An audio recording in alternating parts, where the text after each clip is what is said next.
Gente, ela dispensa a apresentação. Eu sempre brinco que a grande diva do Espiritismo, de Juiz de Fora, a nossa queridíssima, fantástica Sueli Caldas Schubert. Casa é tua, meu amor. Bondade sua, meu filho.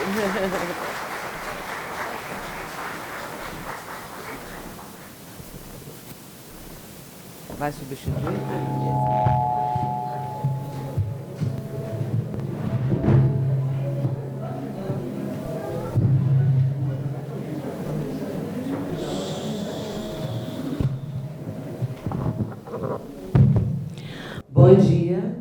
Bom dia a todos. Queridas irmãs, queridos irmãos, que as bênçãos de Jesus nos envolvam e que nós possamos, nesse momento, nesse intercâmbio vibratório, falar um pouco sobre a mente. E aí nós vamos falar especialmente sobre os poderes de que cada ser humano é dotado. Claro que nós não temos noção de quanto nós temos de potencialidades.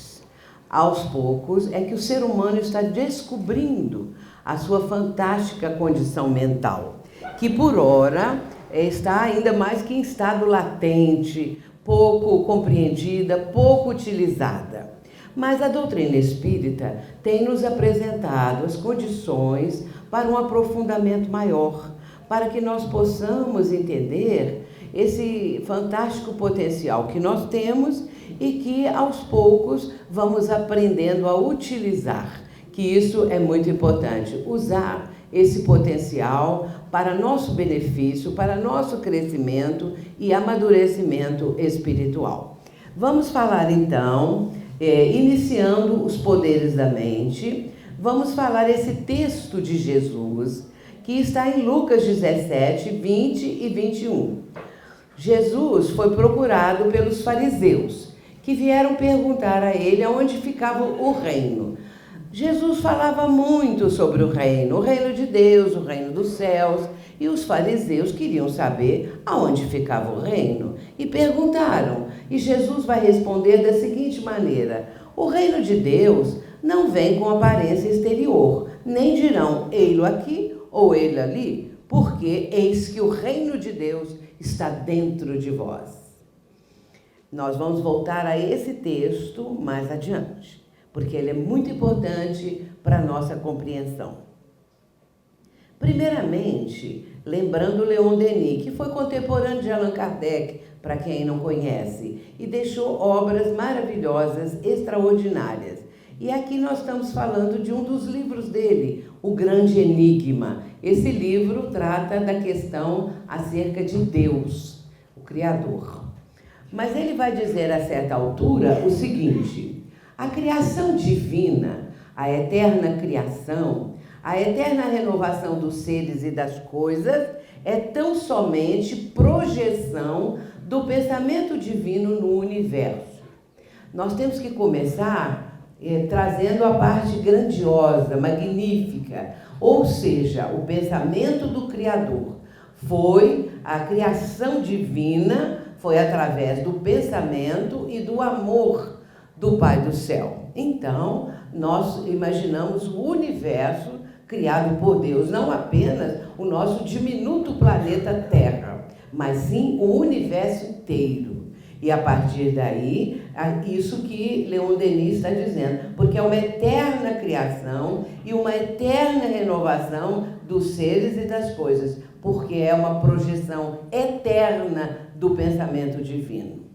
Nós já começamos a ter uma ideia grandiosa do que expressa a doutrina espírita. É importante nós mencionarmos que a doutrina espírita, ela veio trazer uma expansão da consciência, com tudo aquilo que ela transmite, que ela ensina, que ela explica. É claro que ela está trazendo para o ser humano um novo horizonte, um alargamento, uma expansão, e aí é uma expansão infinita da nossa consciência, porque se somos espíritos imortais, nós temos a imortalidade diante de nós. E por conta disso, nós vamos, a partir do momento, no ir e vir das reencarnações, nós vamos conseguindo o progresso espiritual, vamos nos tornando cada vez mais espíritos elevados, e aí sim, nós vamos ter uma noção mais precisa da criação divina. Na sequência, vejamos que, como eu disse, nós temos atributos, nós temos potencialidades, que eu chamo de poderes. Tanto é que escrevi no meu livro Os Poderes da Mente, usando essa palavra poderes. Poderia ter potencialidade e outras mais. Porém, eu acho que nos dá uma ideia e nos instiga a conhecer que nós temos potenciais, sim, mas que são poderes na nossa vida. Quando Deus cria uma alma, um espírito, vamos dizer, melhor dizendo, um espírito, e aí vamos lembrar o seguinte, Kardec faz uma pergunta em O Livro dos Espíritos. Quem são os espíritos? A resposta, os seres inteligentes da criação, questão 76 do Livro dos Espíritos. Portanto, quando Deus cria, quando Ele está criando os seus filhos, vamos dizer assim, que nós não temos dimensão, nem condição de avaliar ou de imaginar o que seja isso. Mas este espírito que está sendo criado, ele não vem zerado, completamente, sem recurso algum. Está certo que no Livro dos Espíritos também explica que somos todos criados simples e ignorantes. Mas essa ignorância é ainda daquele desconhecimento, porque o espírito está começando, é um recém-nascido, vamos dizer assim, entre aspas, no mundo espiritual, mas ele traz um cabedal de conhecimentos que estão em germe, como sementes que ainda vão germinar no momento próprio. Então são os atributos que o espírito tem, desde que foi criado por Deus, e que nós todos temos, cada vez progredindo mais. Primeiramente, a inteligência, como eu disse, questão 76 de O Livro dos Espíritos. Temos que levar em conta, claro, a mente. E aí nós vamos encontrar uma explicação sobre a mente no livro Pensamento e Vida de Emmanuel, psicografado pelo Chico Xavier. Então, nós temos a inteligência, a mente, cada coisa dessas que nós estamos apresentando tem recursos e tem condições que são, assim, absolutamente magistrais. O pensamento, só aqui temos três poderes, três potencialidades: inteligência, a mente e o pensamento. A mente produz o pensamento, mas tudo isso é fruto da inteligência, porque somos seres inteligentes. E aí vem algo que é realmente a parte que é o fulcro, o centro de tudo, a consciência. E aí, o significado da consciência é da maior importância, como nós vamos verificar. A razão, raciocínio, olha quanta coisa, o senso moral, o senso de justiça, tudo isso está em nós, faz parte, é inerente, está dentro de um contexto que é a inteligência e os atributos todos que o ser humano apresenta. E também o livre-arbítrio, olha quanta coisa que às vezes a gente nem pensa. E aqui na frente nós colocamos cada uma das perguntas que estão em O Livro dos Espíritos, tratando desses aspectos que nós estamos apresentando. A vontade. Uma das coisas principais que nós temos é a vontade. Porque se nós não tivéssemos vontade, ninguém estaria aqui agora. Por que todos viemos? Pela vontade. Por que de manhã levantamos? Pela vontade.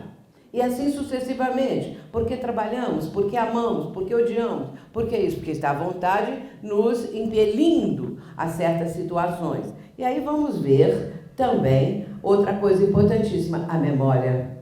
A memória, nós não temos noção também do que é a memória. Mas basta dizer o seguinte, que toda manhã, quando nós acordamos, nós sabemos nosso nome. Sabemos aonde estamos, só se tiver um transtorno mental. Se não tiver, sabemos nome, sabemos tudo. Porque temos memória. Porque senão acordaríamos zerado, não lembrávamos de nada, tinha que começar tudo de novo. Então a memória é outro fantástico potencial do ser humano. Mas, na sequência, nós temos algo especial, sentimentos. E os sentimentos, em sua origem, o homem só tem instintos, quer dizer, quando nós fomos, porque todos nós, ao sermos criados por Deus, não viemos bonitinhos assim, não, já inteligentes, já falando, não. Nós começamos aonde? Nas cavernas. Nós todos fomos homens e mulheres das cavernas, já passamos por tudo isso. E a nossa trajetória evolutiva vem vindo. Por isso que naquela fase, o que estava imperando naquele ser humano primitivo eram os instintos. Os instintos que o ser humano é dotado. E hoje ainda temos os instintos, eles estão aí, só que estão sendo trabalhados, estão sendo aprimorados. Muito bem. Quando mais avançado e corrompido, este ser humano só tem sensações. Quando instruído e depurado, tem sentimentos. Nós estamos nessa fase, já passamos por tudo isso, hoje temos esse conjunto todo de sentimentos. E o ponto delicado do sentimento é o amor.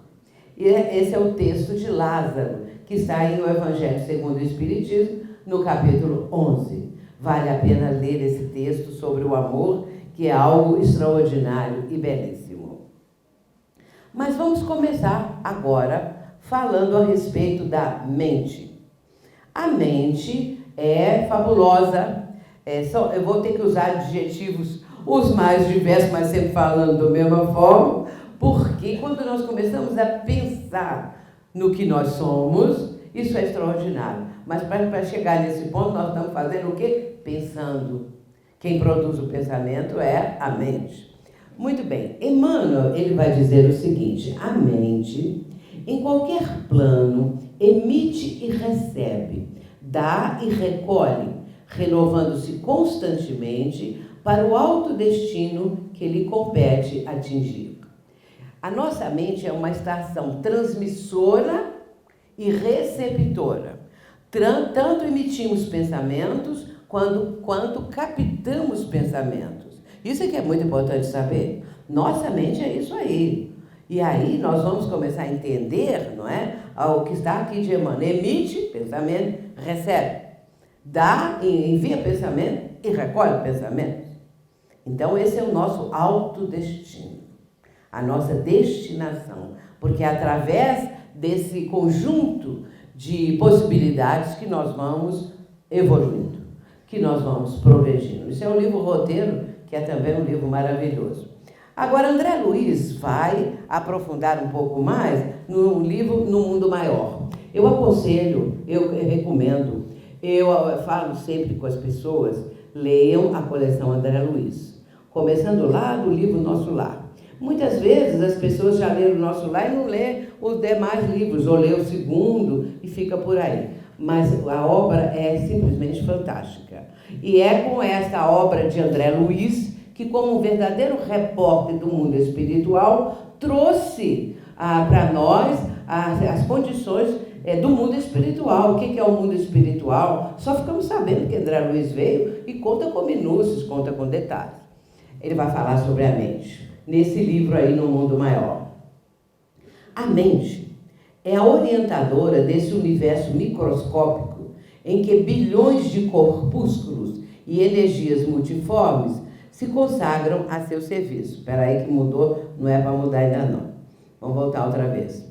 Então, ele está falando desse conjunto da célula, desse conjunto dos órgãos, desse conjunto de tudo que é o ser humano no plano físico ou no perispírito, que é o corpo fluídico do espírito, já no plano espiritual. Mas, quando o espírito está encarnado, é claro que o perispírito, esse corpo espiritual, também faz parte desse conjunto. O espírito vai ser ligado ao feto, ao ovo, melhor dizendo, primeiro, ao ovo fecundado, chamado zigoto. Aí, nessa hora, o espírito é ligado através do perispírito. E, a partir daí, começa o trabalho todinho de fecundação e depois, até da gestação, até virar à luz o novo ser, a criança que reencarnou. Então, é a mente que orienta isso tudo. E, na sequência, aí ele diz assim: dela, da mente, emanam as correntes da vontade, determinando vasta rede de estímulos. Colocada entre o objetivo e o subjetivo, é obrigada pela divina lei. Vejamos agora quanta coisa. Quanta coisa. Somos obrigados pela divina lei a aprender, verificar, escolher, repelir, aceitar, guardar, enriquecer-se, iluminar-se. E nós temos esse conjunto aqui. Isso acontece na nossa vida todo dia. Todo dia estamos aprendendo, verificando as coisas, para ter uma ideia do que está acontecendo, escolher, fazer opções na vida, faço isso ou faço aquilo, repelir, ou seja, rejeitar, aceitar as coisas que nos acontecem, entendendo o porquê, recolher os ensinamentos, guardar os ensinamentos, e aí, portanto, vamos nos enriquecer e nos iluminar, progredindo sempre. Isso está no capítulo 4 desse livro notável que é No Mundo Maior. Esse livro trata de situações ligadas à mente. E muito importante esse livro de André Luiz, inclusive até sobre a esquizofrenia e outros aspectos ligados a alguns transtornos mentais. Segundo Emmanuel, vejamos, agora ele vai falar a mente, já trazendo outra contribuição. Estudando a mente, estudando-a na nossa posição espiritual, confinados que nos achamos entre animalidade e angelitude, somos compelidos a interpretá-la como sendo o campo de nossa consciência desperta na faixa evolutiva em que o conhecimento adquirido nos permite operar. Esse livro, Pensamento e Vida, esse é o capítulo 1 do livro. Vamos pensar um pouquinho nisso aqui. Eles estudam a mente, ele está dizendo, Emmanuel. Esse livro, na introdução, Emmanuel explica que eles estudam esses temas lá no mundo espiritual. Então é bom a gente ficar sabendo, nem que seja uma frasezinha, porque quando nós formos para o lado de lá, quem sabe nós vamos frequentar uma aula dessas. E aí nós já temos pelo menos uma ideia, né?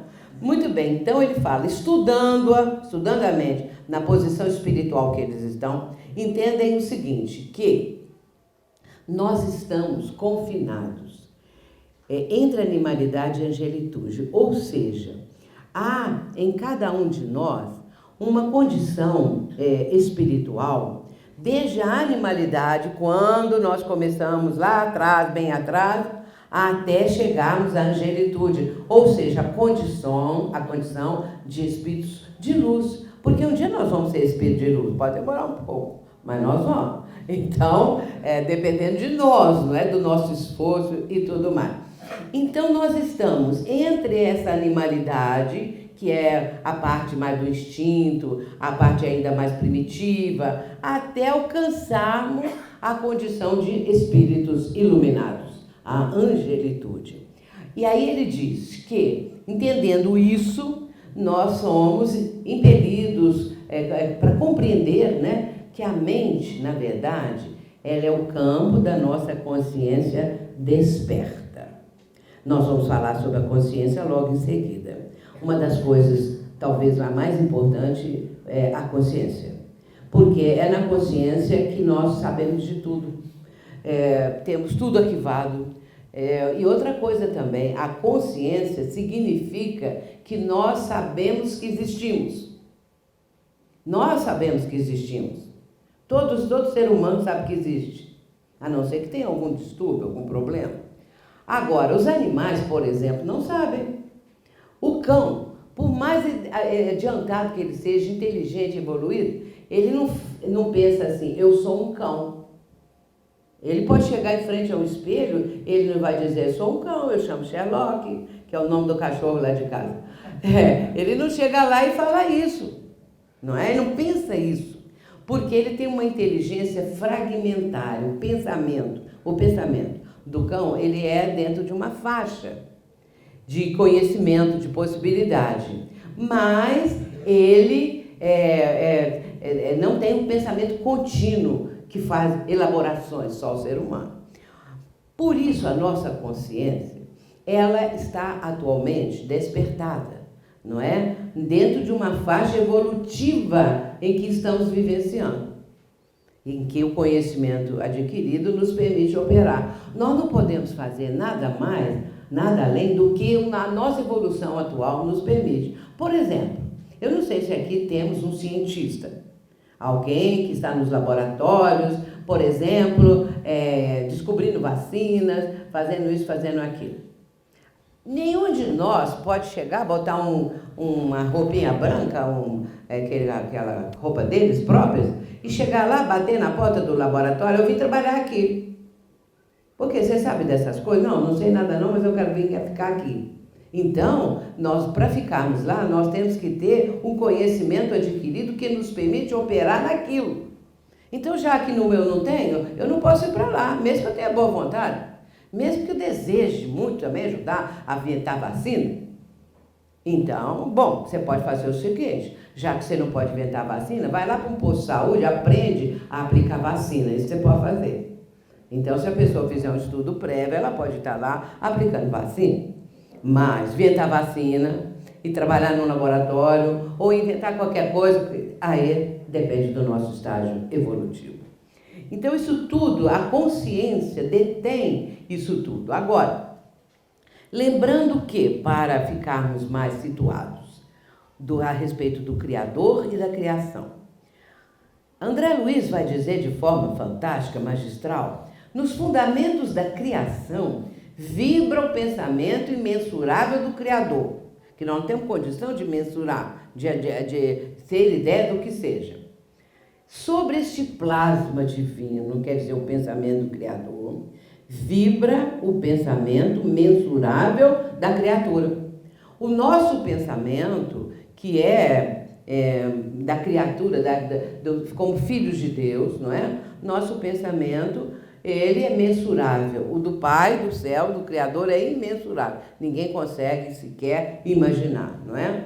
Mas isso tudo junto vai constituir-se no vasto oceano de força mental em que os poderes do espírito se manifestam. Quando nós começamos a falar esse tipo de assunto, a nossa mente começa a se expandir. Nós começamos a pensar em coisas que nunca havíamos pensado.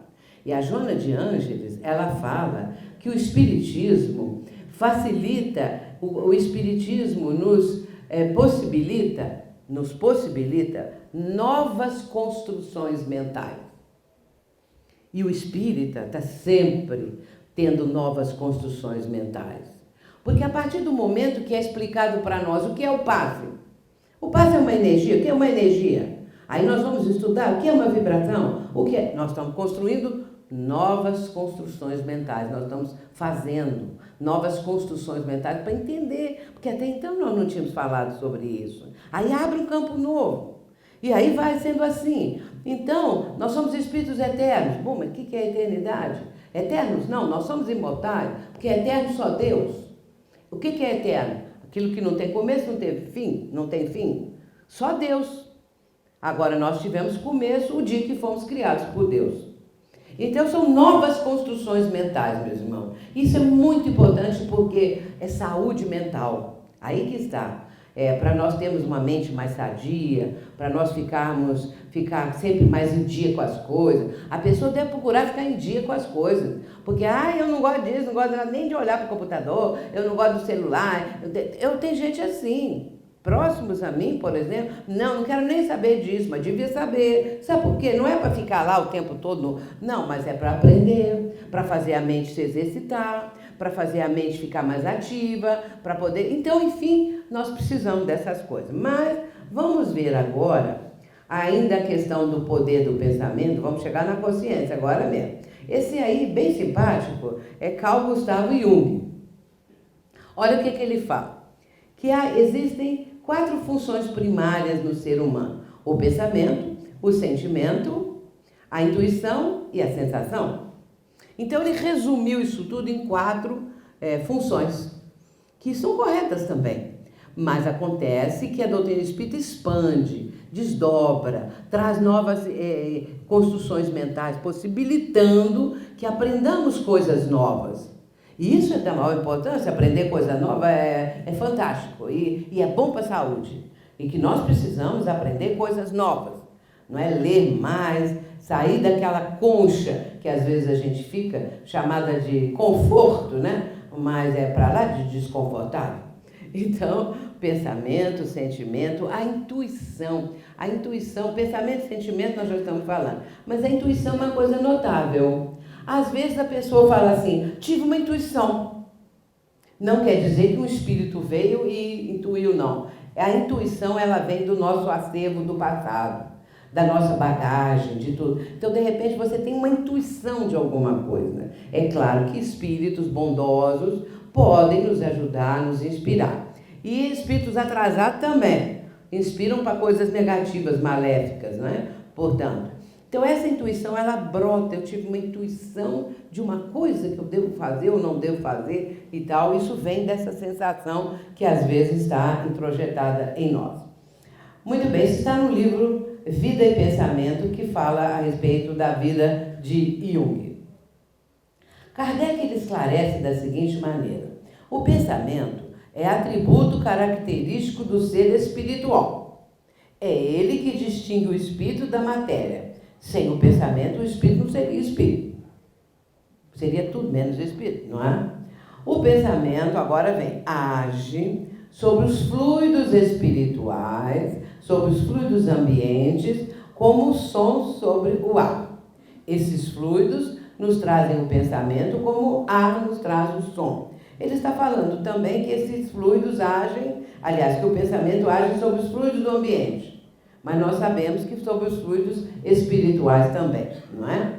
Então, assim como o som age sobre o ar, não é? Vai através do ar, das ondas sonoras. E o pensamento também, como o ar traz o som. Isso está na Revista Espírita, no ano de 1864. E aí, quando nós começamos a pensar o pensamento, porque o interessante é o seguinte, para estudar o pensamento, o que nós vamos utilizar? O pensamento. É o pensamento que estuda o pensamento. Então, é uma coisa assim, um pouco difícil, né? Que o próprio pensamento estude a ele mesmo. Mas com essa noção que aos poucos nós vamos adquirindo, nós sabemos como realizar isto. O ato de pensar, diz Joana de Ângeles, sendo produto da mente, o ato de pensar não é uma secreção do cérebro, e sim emanação do espírito, ensejando sofisticados processos mentais. Espera lá, voltar para trás.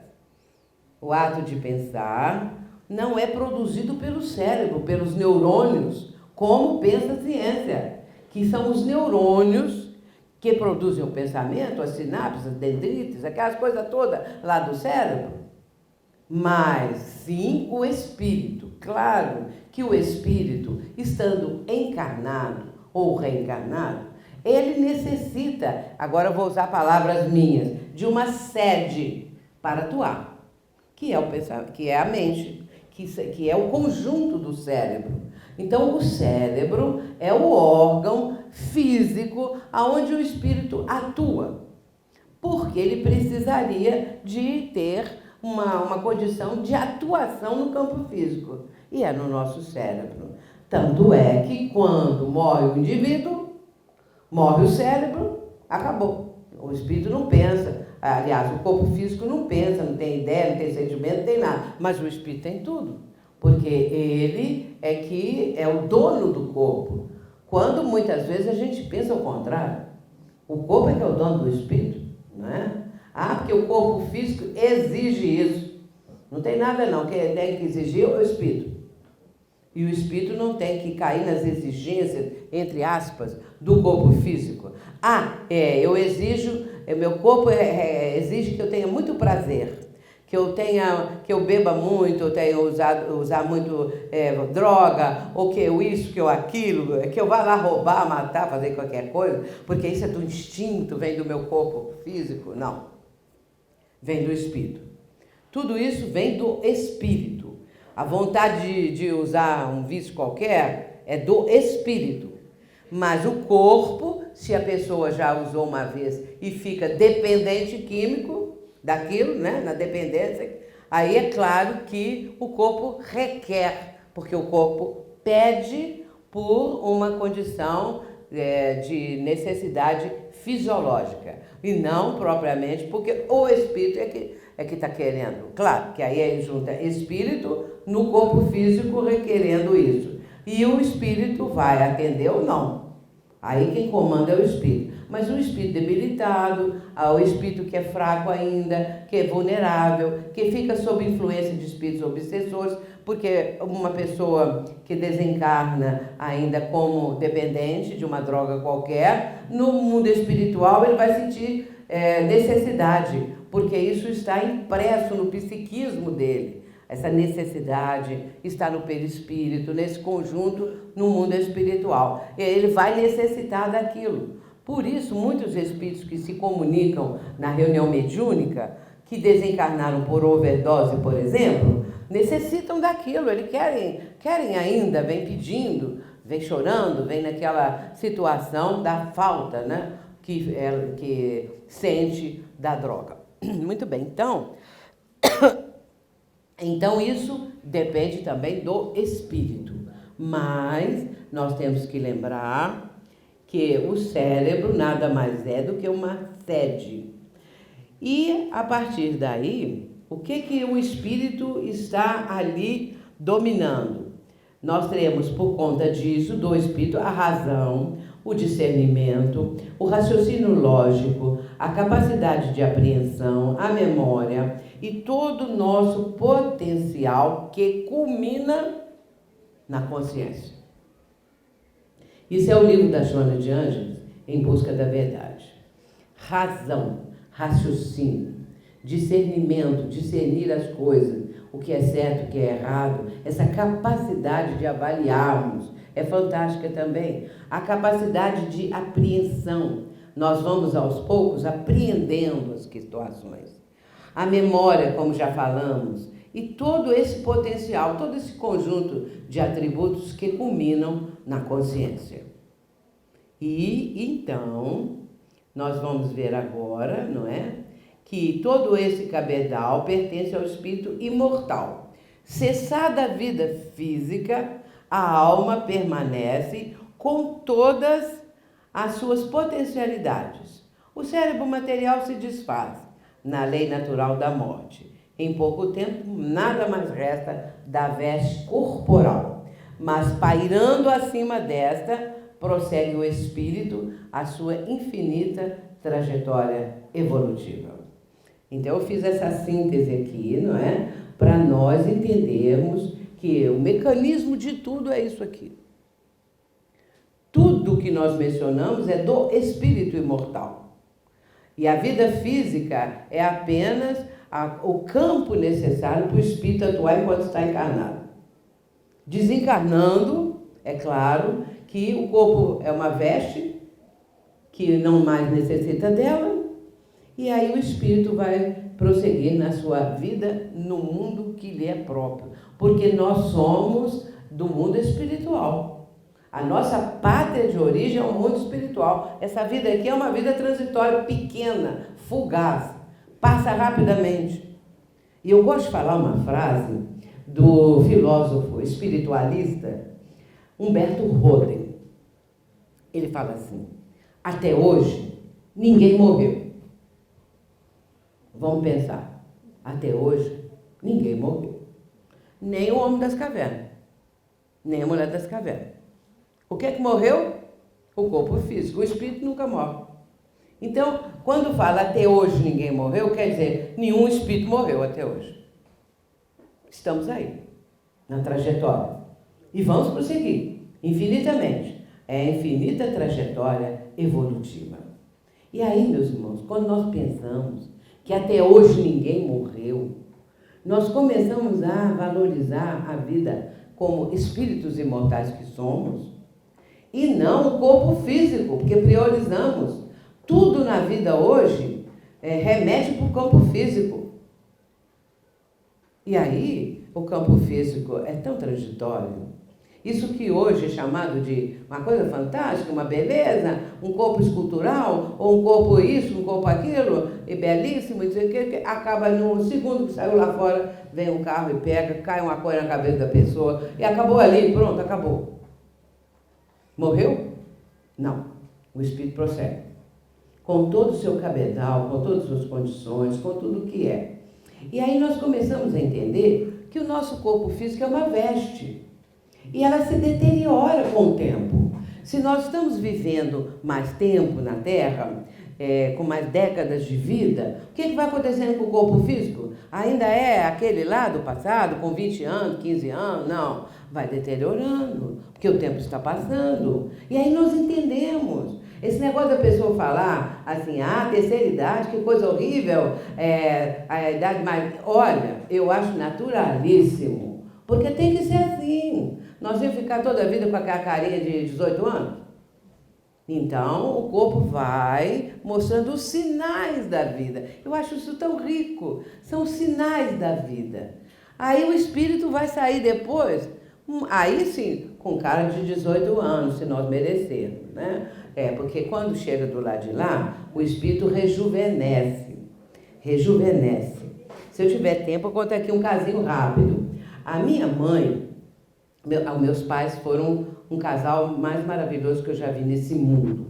Então, a minha mãe, meu pai desencarnou primeiro, teve uma moratória de 14 anos, desencarnou com 80 anos, e depois minha mãe ainda viveu mais um pouco ainda.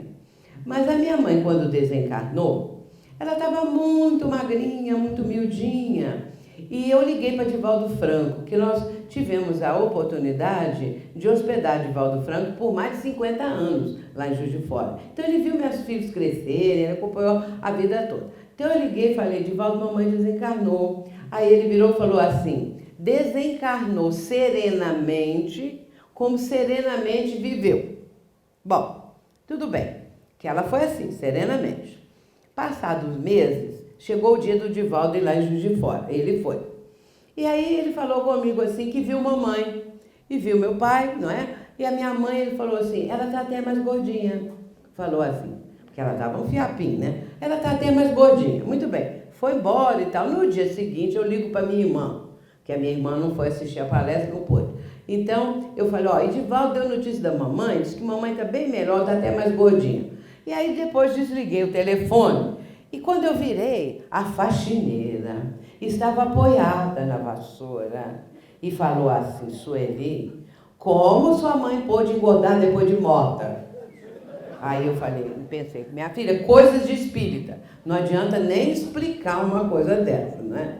Então ela faz lá o nome do padre e tal, tem tanto medo de espírito, ela falou, né? Então as coisas são assim, a vida é aquela lá, a vida verdadeira. Então vamos continuar. Chegamos na consciência. E diz Leon Denis. Pai, não chegou lá ainda. Chegou? Pronto. Leon Denis, no livro Grande Enigma. E Deus está assim, em cada um de nós, no templo vivo da consciência. É aquele lugar sagrado, o santuário em que se encontra a divina centelha. Então, nós vamos começar a entender o que é a nossa consciência. E aí Kardec usa, no Livro dos Espíritos, ele usa da sua fabulosa compreensão, conhecimento, sapiência, tudo mais, porque as perguntas são extraordinárias. Eu falo que as perguntas de Kardec não poderiam ser melhores, porque Kardec sabia a resposta. Só quem sabe a resposta sabe fazer consciência, perguntas conscientes e com fundamentação. Aí Kardec pergunta assim, onde está escrita a lei de Deus? Olha que pergunta. Quem de nós ia fazer uma pergunta dessa para os espíritos? A lei de Deus está escrita em algum lugar? Pensa isso em 1856, mais ou menos. Antes do lançamento do Livro dos Espíritos. Ele estava pensando nessas coisas. O professor Hipólito, Leon Denis e vai. Então eu vou perguntar, aonde está escrita a lei de Deus? Faça a pergunta. Resposta sucinta, na consciência. Os fariseus, aquela primeira frase do início, os fariseus perguntaram a Jesus, onde fica o reino de Deus? E Jesus respondeu, não, aliás, Aonde fica o reino? É que eles perguntam. Só sabiam que Jesus falava o reino, né? Aonde fica o reino? E Jesus responde, o reino não fica nem aqui nem ali, porque o reino de Deus está dentro de vós. Aonde está a lei divina? Na consciência. Aonde está o reino? Só pode ser na consciência. A lei divina, meus irmãos, está em nós, está na nossa consciência, o reino. E aí, para entendermos um pouquinho melhor, lembrando de Emmanuel, que Emmanuel no livro Fonte Viva, ele fala assim no capítulo 30, o Espírito traz em si o gene da divindade. Deus está em nós tanto quanto nós estamos em Deus. Olha bem, nós trazemos o gene da divindade, isso é muito importante. O reino de Deus está em nós, não é pouca coisa não. Deus está em nós tanto quanto nós estamos em Deus. Para entender isso, o poeta indiano Kabir, há uns 400 ou 500 anos atrás, ele fala o seguinte: todos sabem que uma gota está contida no oceano, mas pouca gente sabe que o oceano está contido na gota. Vamos pensar nisso. A gota está no oceano, o oceano está na gota. Nós, meus irmãos, somos a gota. A gota. E Deus é o oceano divino. Nós, como gota, estamos contidos no oceano. Mas Deus, o oceano, está contido em nós que somos a gota. A coisa pequena, o filho, os filhos de Deus. Então, a humanidade de maneira geral. Deus está em nós tanto quanto estamos em Deus, é isso. E aqui ele está dizendo, Emmanuel, aliás, o Leon Denis, que a consciência é aquele templo vivo, não é? É um lugar sagrado, o santuário onde se encontra a divina centelha. Só pode ser o reino, só pode ser a lei de Deus. Então isso é para a gente pensar, onde está escrita a lei de Deus na consciência. Eu tenho aqui a pergunta 621 que eu já mencionei. Agora, passando para a memória pode ser comparada a uma placa sensível que, ao influxo da luz, guarda para sempre as imagens recolhidas pelo Espírito no curso de seus inumeráveis aprendizados dentro da vida. E aí, então, nós vamos ver o seguinte, que a memória, ela vai gravando tudo. É uma placa, como diz aqui. Aí a gente lembra do computador, né? Que dá uma ideia de como a coisa funciona. Ou então está nas nuvens. Pode ser assim também? Muito bem. Então a memória pode ser comparada a uma placa sensível, que ao influxo da luz guarda para sempre as imagens recolhidas pelo Espírito no nosso aprendizado constante. E aí a memória é isso mesmo, não é? Nós temos a lembrança. No momento, nós não guardamos lembrança das reencarnações anteriores, porque não seria benéfico para nós. É preferível ficar, por exemplo, nesse esquecimento, que é transitório, do que ficarmos lembrando que uma pessoa que hoje nós estamos amando, ou que hoje nós temos dificuldade, foi nosso inimigo, nós matamos a pessoa nos matou, qualquer coisa assim. Eu estou dando um exemplo já bastante forte, né? Pesado. Mas por outras coisinhas qualquer, que pode ser também presente, e aí dá aquele antagonismo, aquela antipatia. Sabem que Emmanuel fala assim, se você olha para uma pessoa e convive um pouquinho com ela e acha antipática, pode saber que é coisa do passado. Então vamos olhar as antipáticas para fazer elas ficarem simpáticas. Porque senão nós estamos vivendo coisas do passado. E tem tanta gente que a gente acha antipática. E tem gente que nos acha antipático também. E a coisa é assim. Mas vamos tentar harmonizar. A casa espírita favorece isso, para que nós possamos nos reharmonizar com as pessoas, que nós possamos olhá-las com outros olhos, entendendo as virtudes da pessoa, porque às vezes a gente logo gosta de destacar o defeito. Porque fulano é isso, porque é aquilo outro e tal, mas não é bem assim. Vamos lembrar o que é a pessoa de bom. Ela é uma ótima evangelizadora, ela aplica passes, ela é isso, é aquilo. Ou então ela é uma ótima vizinha, uma ótima pessoa. Ou então ela é mais ou menos. Aí vamos trabalhar o mais ou menos. para ficar um bocadinho melhor, não é? Então, meus irmãos, nós estamos vendo aí os poderes. Nós somos muito poderosos. A memória é uma modalidade da consciência. 2 fatores constituem a permanência e mantêm a personalidade do eu, a memória e a consciência, que alternam períodos de eclipse ou de esplendor, de sombra ou de luz no estado celeste ou terrestre, e neste durante a vigília ou estados de sono. Muito bem. Isso está no livro do Leon Denis, O Problema do Ser, do Destino e da Dor. Então, nós estamos vendo tudo isso, os poderes que nós temos. Esses poderes, quando a pessoa está com a sua vida mental harmonizada, equilibrada, esses poderes podem surgir, não é? E serem trabalhados, impulsionados, melhorados. Porque é claro que em cada reencarnação, determinados poderes são mais ativados que outros. Então, uma pessoa, às vezes, quer ser um cientista, quer ser um médico, quer isso ou quer aquilo. Mas ela não consegue, ela não pode fazer muito... Hoje fala Enem, naquela época era vestibular, faz não sei quantos vestibular, faz hoje também, mas acontece que ela não consegue. Ela deve tentar, mas ela não consegue. Às vezes ela desbloqueia isso. Mas é porque ela tem que render, desenvolver outras áreas que vão ser trabalhadas na atual existência. Então, esse processo todo é fantástico, é notável. Mas quando a pessoa tem uma dificuldade mental, aí começa a série de problemas que surgem decorrentes disso. Nós vamos falar um pouquinho sobre isso também. O nosso querido Hermínio Miranda, que deixou obras extraordinárias, ele vai falar o que são nossos arquivos mentais. Nossos arquivos mentais são inconcebivelmente mais vastos do que suspeitávamos, porque há neles um dossiê completo para cada existência na casa. Já pensaram? Nós temos um dossiê gravado, cada um de nós. Gravado, muito mais que um pendrive, é um chip, sei lá que coisa que é isso, né? No mundo espiritual as coisas são muito avançadas. Ali estão perfeitamente arrumados, classificados e à disposição do ser humano todas as suas vivências. E o interessante disso tudo, que ele menciona aqui, né? Estão perfeitamente arrumados, catalogados, classificados e à disposição do ser humano todas as suas vivências, do suspiro ou do sorriso, até as agonias da mais terrível tragédia.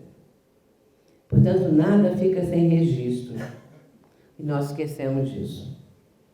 E nós esquecemos que, como dizia Paulo, nós temos uma nuvem de testemunhas que estão nos olhando. E às vezes a gente pensa que está fazendo uma coisa tão oculta, né? Tão escondida, não tem ninguém vendo. Tem gente vendo. Então, mas não é para ficar também com essa obcecada, né? Que aqui tem não sei quantos espíritos, porque tem pessoas também que tudo que acontece, levou um tropeção, é obsessor. Quebrou uma coisa, foi um obsessor. Ou então brigou com alguém, obsessor. Nós não podemos, nós temos que ficar falando da nossa vida, das nossas atitudes, do nosso comportamento, e não ficar botando a culpa nos espíritos. E aí diz Hermínio Miranda, essas lembranças ficam preservadas, como que em camadas estratificadas, ordenadas, na sequência certa, na classificação adequada para eventual consulta, como uma fita ou um disco de memória de computador. A fita da vida atual é de acesso mais rápido, mais fácil e de resposta praticamente instantânea. Então, a nossa memória, nós às vezes achamos, né? Chegamos a uma certa idade e começamos a esquecer as coisas. Mas isso os médicos têm esclarecido. Não é Alzheimer, não é. Esse é próprio, às vezes, de uma memória seletiva. Porque como nós já temos uma porção de coisa que gravar, e já gravamos, e já temos experiência, é claro que às vezes essas coisinhas assim, onde foi que eu deixei aquele documento mesmo? Aonde que eu pus? Eu mudei uma coisa de lugar, não me lembro mais, eu ia falar uma coisa, já esqueci. Por quê? A nossa mente às vezes está sobrecarregada. Então essas coisas mais velhas assim, ela desliga. E nós vamos ficar com as importantes, que isso é importante. ficar com as coisas que mais precisamos delas, não é? Então, eu mesmo estou assim, vou falar uma coisa, o que eu ia falar mesmo? E olha, meus irmãos, se eu mudo um negócio de lugar, nunca mais eu acho. Só acho que só na próxima encarnação. Que não acho lugar mais nenhum que eu botei aqui. Não há. Então agora eu escrevo. Se eu tiver uma coisa que eu preciso, eu procuro de todas as maneiras. Eu tenho agenda, eu tenho aviso, eu tenho bilhetinho. E quando eu mudo uma coisa de lugar, estou colocando na gaveta tal. Estou rodando para lá e para cá para ajudar a memória, para ajudar, né? Graças a Deus essa parte aqui está mantendo, né? Então, se a gente tivesse toda hora esquecendo. Então, isso aqui também ajuda muito, né? Muito bem, a vontade, nós temos esse cabedal. A vontade é o pensamento chegado a um certo grau de energia. Para fazer qualquer coisa, temos que usar energia, não é? Porque senão nós ficamos lá, vamos ficar só vendo filme, vamos ficar só no WhatsApp, mas eu detesto o WhatsApp, toda hora, não é? Então, às vezes eu estou lá, meus netos, e todo mundo fica naquilo. Aí eu falo uma coisa, ninguém ouve, eu acho que eu virei invisível agora também. Então é isso, né? A vontade, então, é um pensamento chegado a um grau de energia. É o pensamento transformado em força motriz. Olha que coisa, como que Kardec está falando, né? Pela vontade, o espírito imprime ao corpo movimentos num determinado sentido. Você tem força de agir sobre os órgãos materiais, quanto maior não deve ser sobre os elementos fluídicos que nos rodeiam. Então, se nós temos essa força para dominar órgãos materiais, quanto mais sobre situações espirituais, fluídicas e tudo mais. Aí entra a parte da espiritualidade, da espiritualização. Porque nós precisamos controlar nossa vontade, direcioná-la para esse campo. Porque o espiritismo não é só para ouvir e achar bonito, não. Não é só para achar racional, não é só porque ele consegue para nós novas construções mentais. É preciso viver a doutrina. Porque senão adianta muito pouco, nós vamos ter só teóricos, só vamos teorizar, não sabemos nada da vivência. Mas nós temos que aprender a viver. Se a doutrina nos dá tanta coisa, é claro que o que ela nos pede? A vivência dos seus postulados. A vivência, porque a vivência nos faz bem. A vivência da doutrina é o quê? É Jesus de volta, porque o Espiritismo está trazendo de volta a mensagem do Cristo na sua pureza inicial.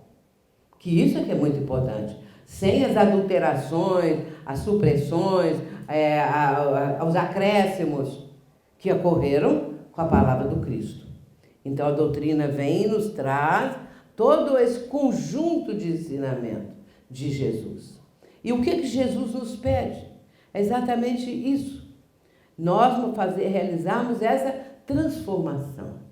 E João Evangelista, escreve no capítulo 8, versículo 32, conhecereis a verdade, e a verdade vos libertará. Libertará dessas coisinhas do passado, dessas coisas que tanto nos prendem ainda, as questões da vida material, né? Porque hoje, meus irmãos, quando a gente liga a TV, a mídia de maneira geral, é um conjunto até difícil de classificar, de baixaria, de coisas assim terríveis, que a gente olha aquilo, eu fico horrorizada. Que as pessoas hoje cantam música que tem palavrão, que tem tudo quanto é sujeira, uma porção de coisa nas letras da... Aquilo é música? Não é música nada. Agora fica lotado, ganha primeiro lugar, segundo lugar, 10º lugar, e lá vai por aí afora. Então, nós temos que começar a fazer uma seleção, uma opção melhor, querer coisa melhor para nós, e não entrar dentro dessa coisa, dessa baixaria que anda por aí. E aí os filhos, as crianças, vai tudo para o mesmo caminho, porque os pais vão também aderindo, né? Leon Denis diz assim, tudo se liga e se encadeia no universo. Tudo se resume em um poder único e primordial, motor eterno e universal, ao qual se dão nomes diversos e é apenas o pensamento e a vontade divina. Suas vibrações animam o infinito. Todos os seres, todos os mundos se banham no oceano das irradiações que emanam do inesgotável foco. Divaldo tem dito que existem aquelas músicas eruditas, que são de tratamento. Beethoven, por exemplo, as suas sonatas, as suas grandes contribuições, elas são para tratamento espiritual, mental e espiritual. Agora, o funk, ele trata a gente? Ele destrata. Agora, não estou falando para todo mundo ficar ouvindo Beethoven, não é? Mas se você quiser, se você tentar, se você começar... Então, essas músicas de um nível mais elevado, ela eleva a criatura e enleva. Então, faz bem à saúde. E é isso que nós estamos buscando. Com relação, por exemplo, às questões dos transtornos, porque o nosso tema aqui não é propriamente transtornos mentais, mas se estamos falando da mente, é claro que estamos falando a mente saudável. Como conseguir isto? Como fazer com que o conhecimento que a doutrina proporciona, aliado ao da ciência, porque a doutrina espírita, ela não é em oposição à ciência, pelo contrário, como diz lá no livro A Gênese, o próprio Kardec, que o Espiritismo e a ciência se ajudam reciprocamente, caminham juntos, porque a ciência antecedeu o conhecimento para que as pessoas pudessem compreender essas questões vibratórias, de energia, isso tudo que existe, não é, atualmente. E o Espiritismo, ao se aproximar do ser humano, o Consolador prometido por Jesus, quando realmente esse Consolador chegou, não é? Que aconteceu no 18 de abril de 1857, com o lançamento do Livro dos Espíritos. Então, aí, é claro que hoje nós podemos tirar também da contribuição da ciência, aclarando aspectos que o Espiritismo pode agora também trazer a sua contribuição. Portanto, nós compreendemos as dificuldades mentais, os transtornos, mas, sobretudo, compreendemos, falando desses poderes notáveis, que é através de uma mente saudável, é através do conhecimento disso tudo, que nós vamos produzir em nós uma condição física mais saudável também. Deixar de lado pensamentos negativos, pessimistas, de raiva, de mágoa, de rancor, essas coisas todas, porque elas nos angustiam, nos envenenam, pesam na economia da nossa alma. Então, vamos procurar trazer outras condições, porque muitas vezes temos que raciocinar. A questão do perdão, por exemplo, que é muito difícil. Ah, mas é difícil perdoar. Vamos começar desculpando, vamos começar não cobrando tanto, não sendo tanto intransigente. Mas é claro que um assaltante vem matar um filho nosso, ou mata uma pessoa, aí você vai, perdoei. Não é assim. A coisa é bem diferente. Esse perdão requer tempo, requer várias elucubrações mentais, com tempo, entendimento, porque a vítima, ela muitas vezes zerou um karma do passado, alguma coisa que aconteceu, enquanto que o violento, o assassino, atraiu para si uma situação muito grave no futuro. Então, essa condição que a doutrina espírita vai nos apresentando, elas são da maior importância, para que, lançando essa luz sobre a vida terrena, nós possamos caminhar melhor. Essa é uma casa abençoada. Essa é uma casa que tem, no plano espiritual, uma equipe notável de espíritos que estão ajudando a todos aqueles que vêm encarnados e desencarnados, porque também vêm os desencarnados, sofredores e necessitados, que no conjunto estão sendo beneficiados. E, portanto, meus irmãos, nós estamos recebendo essa bênção dos benfeitores, porque isso é uma bênção.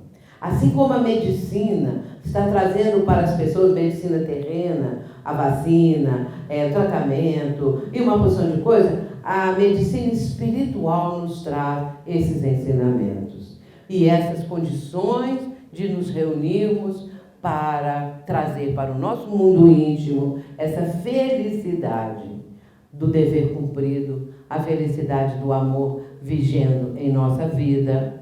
Então, que Jesus abençoe a cada um aqui nesse trabalho. Já estamos caminhando para o nosso encerramento. Qual é o poder maior? Para o homem, Jesus constitui o tipo de perfeição moral a que a humanidade pode aspirar na Terra. Deus nos oferece como o mais perfeito modelo, e a doutrina que ensinou é a expressão mais pura da lei do Senhor, porque sendo Ele o mais puro de quantos têm aparecido na Terra, o Espírito Divino o animava. Então, o Livro dos Espíritos, a questão 625. E agora, para encerrar, Jesus e os 500 da Galileia. Quando Jesus estava na Terra, tinha algumas pessoas, alguns grupos que o seguiam. Era muito conhecido os 70, um grupo de 70. Mas havia um grupo de 500 que seguiam Jesus. Mas só que eles se reuniam no campo, porque eles temiam as perseguições, e especialmente após a crucificação do Mestre. E então ficavam escondidos no campo, e ali muitas vezes alguns dos discípulos, Pedro, Tiago, João, Barnabé, iam lá pregar para eles. E eles ficaram sabendo que após a crucificação, 3 dias depois, Jesus ressuscitou e começou a aparecer para vários, no conjunto dos dias. Então apareceu para Maria de Magdala, apareceu para a mãe dele, para os 3 na estrada de Emaú, para aqueles que estavam lá. Então, por 3 vezes, logo em seguida, Jesus apareceu. E depois, mais adiante, foi cada vez mais aparecendo para os discípulos. E então, os 500 ficaram sabendo. E começaram a pedir que Jesus também aparecesse para eles. E aí, certa vez, certa tarde, que eles estavam reunidos, de repente ficou uma tarde diferente. E eles sentiram que havia um silêncio, como nunca haviam percebido.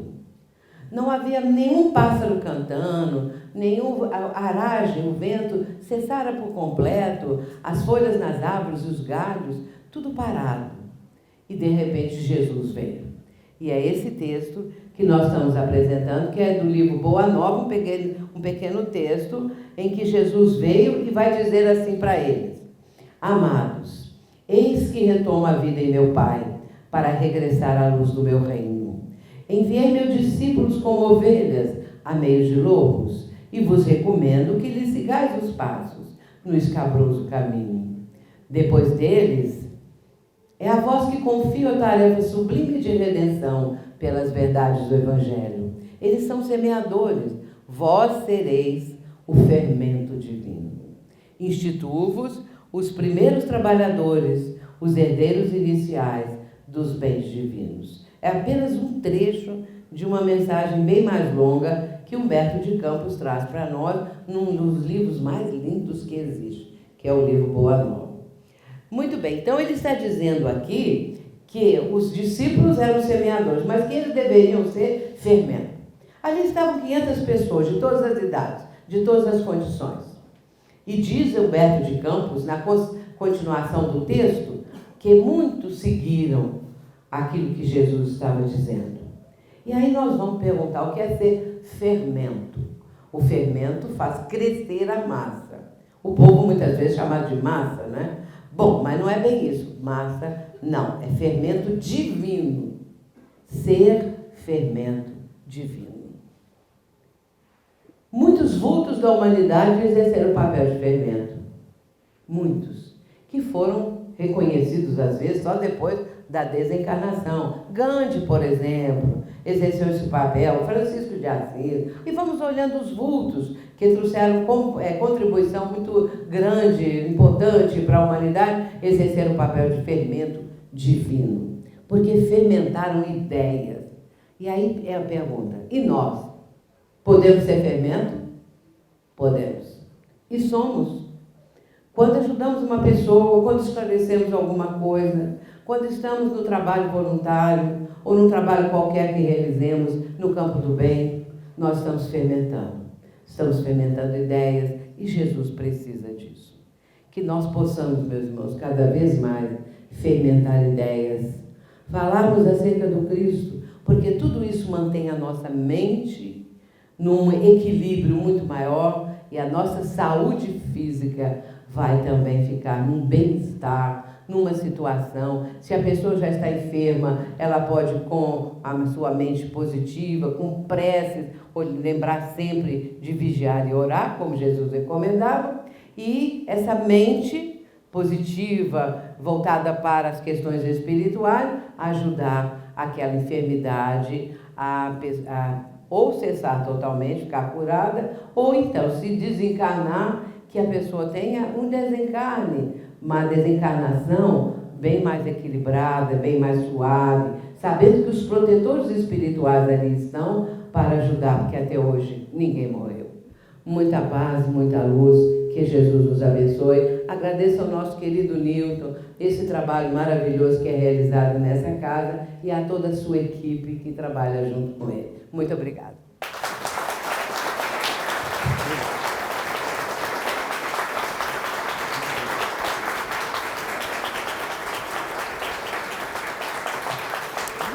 Muito obrigado. Para vocês também.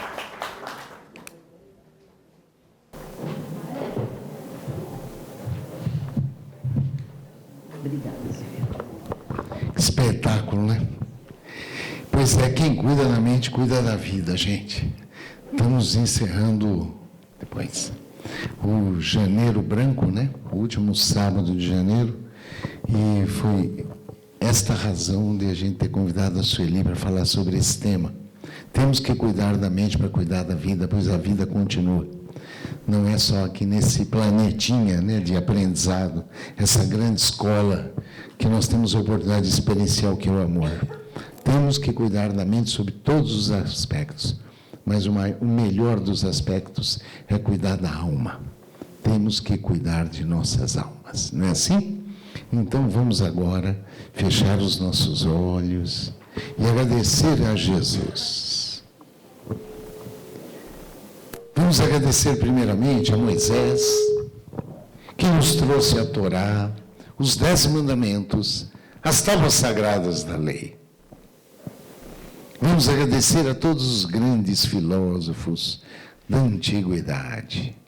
A Sócrates do Conhece a Ti Mesmo. Platão, que tornou possível o conhecimento da obra de Sócrates. Aristóteles, seu estudo a respeito da dualidade. A Hipócrates, o grande pai da medicina. Queremos agradecer aos ensinamentos de Siddhartha Gautama, o Buda, em especial ao Buda da compaixão e ao Buda da medicina.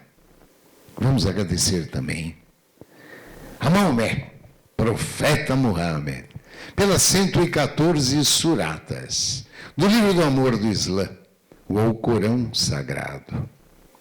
Queremos agradecer pelos ensinamentos de Jesus, a Santa Igreja Católica, que de alguma maneira fez chegar até nós, 2000 anos depois, os ensinamentos do nosso Mestre. E assim vamos reverenciar ao grande Francisco de Assis, a Santo Agostinho, que tanto colaborou conosco, inclusive na doutrina espírita. Ao grande Dom Bosco, o primeiro santo a trabalhar a interreligiosidade. A São João Paulo II, ao atual Papa, por suas homilias e seu exemplo. Queremos agradecer às divas do amor ao próximo. Pelo exemplo, Madre Teresa de Calcutá. E a nossa mentora querida, mentora de nossa casa, a grande, a inesquecível Irmã Dulce. Queremos agradecer ao professor Ribeiro, conhecido como Allan Kardec, por esta doutrina que tanto nos enriquece e nos conforta e nos ensina que fora da caridade não há salvação. E ao grande médium de Jesus, poucos entenderam a dor humana e a compartilharam como ele.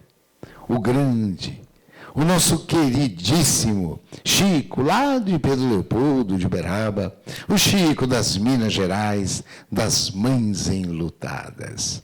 E, por fim, já recebendo esta cascata de luz que cai sobre nós, enviada lá da pátria espiritual, pelo grande médico de almas, Lucas o Lucano, o grande Lucas, que de acordo com alguns autores, reencarnou aqui no Brasil, Ceará, pátria do Evangelho, como Dr. Adolfo Bezerra de Menezes Cavalcante.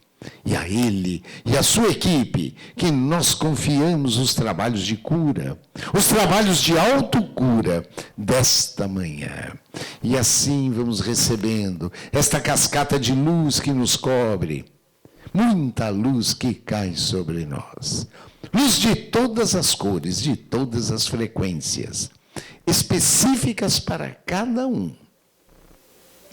Muita luz, penetrando lentamente pelo chakra coronário, no alto de nossas cabeças, limpando a nossa tela mental contra todos os maus pensamentos, que reequilibra o frontal, higieniza o laríngeo, que nos torna mais humanos e humildes no cardíaco.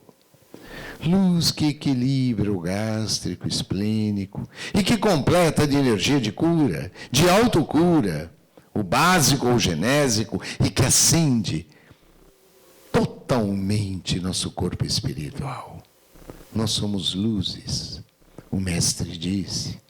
O Mestre disse, vós podeis fazer tudo o que faço e muito mais.